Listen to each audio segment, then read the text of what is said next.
Investment strategy number 5, the City Fling. This is a pure lifestyle location. If you are from Sydney, places like Bondi, King's Cross, Manly, this is loaded with amenities, running tracks, cafe, gyms, beach, music, nightclubs.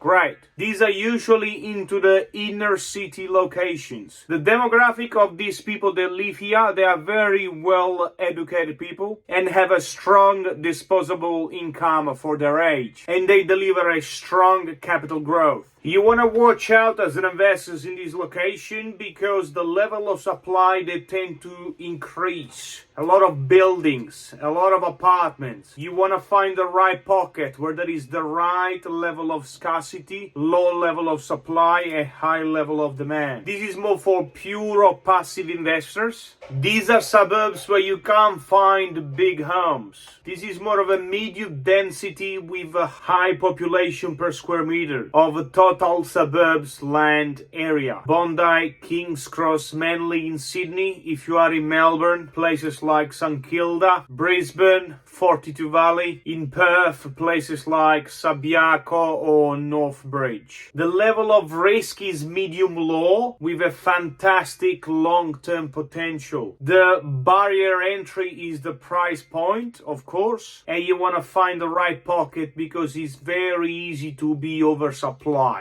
You can have next to it like another 100 apartment building next to it. This type of properties in these locations tend to be negatively geared at the start, after they become neutrally geared and positively geared, around in a 10 years range.